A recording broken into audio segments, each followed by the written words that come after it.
Bonjour à tous, Vanessa, avocate et maman. Je vous invite fortement à lire ce livre, à découvrir cet homme, cette destinée qui a su transcender la pire des souffrances et le manque d'amour pour en faire le combat d'une vie.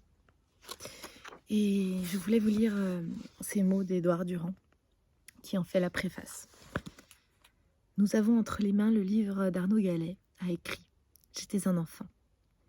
C'est une vie d'homme. Il est possible qu'en ouvrant ce livre dans une librairie, en lisant un résumé dans la presse ou en écoutant une chronique à la radio ou à la télévision, nombreuses seront les personnes qui penseront que ce récit ne les concerne pas, que cet enfant et l'homme qu'il est devenu n'ont pas à entrer dans leur cœur ou dans leurs pensées, que cet Arnaud Gallet ne devrait pas rendre public ce qui fait sa vie d'homme. On a toujours été ainsi avec les violences de la maison et de l'intime. Le groupe, quel qu'il soit, a toujours estimé qu'il ne fallait pas trop en faire. Jeter de l'huile sur le feu, que c'était déplacé, obscène même. Arnaud Gallet s'est heurté à cette réaction des groupes auxquels il a appartenu. Il l'a écrit à plusieurs reprises. Il ne faut pas briser la famille, lui a-t-on dit. Mais ce n'est qu'un exemple. Pourtant, ces mots nous regardent. Ils nous lisent même. L'époque a changé un peu. Pas suffisamment. Aujourd'hui, grâce au courage et à l'opiniâtreté des premiers témoins, comme Eva Thomas, à la précision des écrivains et à l'engagement des mouvements associatifs, les mots prononcés ou écrits par les victimes de violences, et notamment de violences sexuelles, percent peu à peu le mur du silence. Le trou noir du déni qui les engloutissait dans le néant implose. Christine Angot, au moment de la publication de son livre « Une semaine de vacances », avait dit « Je veux que les mots soient visibles ». Elle a raison. C'est profondément juste, absolument légitime, extrêmement courageux. Juge des enfants depuis de nombreuses années, j'ai acquis la conviction que l'existence humaine est la lutte du langage contre la violence. Arnaud Gallet a été confronté à la violence, à la mort même. Il a été confronté à des tentatives de destruction de son humanité, d'écrasement, de chosification. Il a connu la nuit noire et terrifiante. Une nuit qui dure de longues années. Ce livre est important parce qu'il nous fait entrer dans cette nuit, là où la loi est bafouée, la dignité due à chaque être humain contestée, pour conforter le règne du plus fort. La violence n'est qu'un instrument pour prendre possession du corps de l'autre, lui infliger, lui signifier « tu m'appartiens ». Arnaud Gallet écrit les mots de la violence sexuelle, du viol, de l'inceste. Il écrit ces mots que nous préférions ne pas voir pour passer du côté du réel, comme si de rien n'était. Il dit aussi la souffrance immense et durable qu'infligent les agresseurs. La peur, encore présente, la solitude. L'altération de la santé physique et psychique, l'attaque de la vie sociale, intime, familiale, sentimentale, sexuelle. Les conduites à risque, pour essayer de tenir à distance les reviviscences traumatiques. Tout ce que j'appelle le présent perpétuel de la souffrance.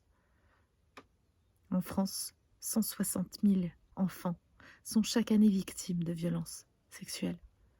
5,5 millions de femmes et d'hommes adultes en ont été victimes dans leur enfance.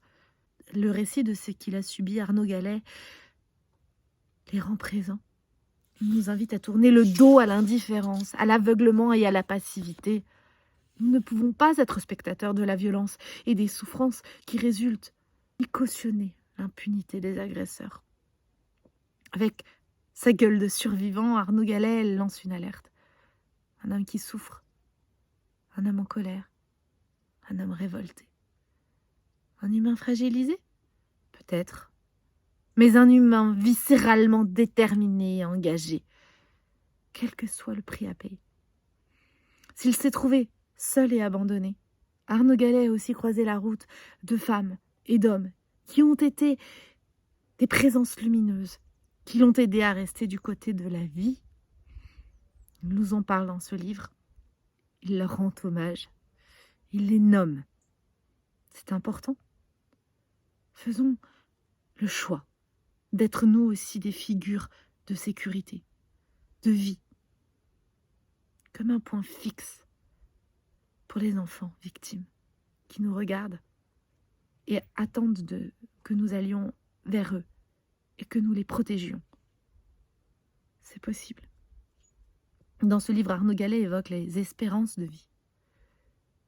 Il écrit « Maintenant, je veux rendre à l'enfant que j'étais sa dignité. » Les violeurs et les cogneurs ont cru qu'ils pourraient la lui arracher.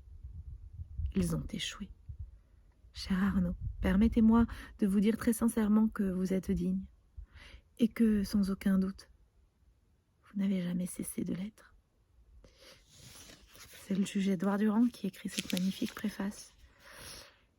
J'ai pas envie de vous lire les mots d'Arnaud Gallet, ils se suffisent à eux-mêmes.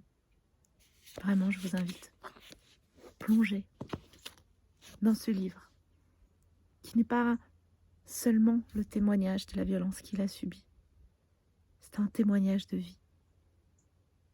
Comment, malgré tout, il est devenu un homme porteur d'humanité et d'espoir, qui lutte chaque instant pour nos enfants. À quand, pour nous, le temps de le rejoindre dans cette lutte?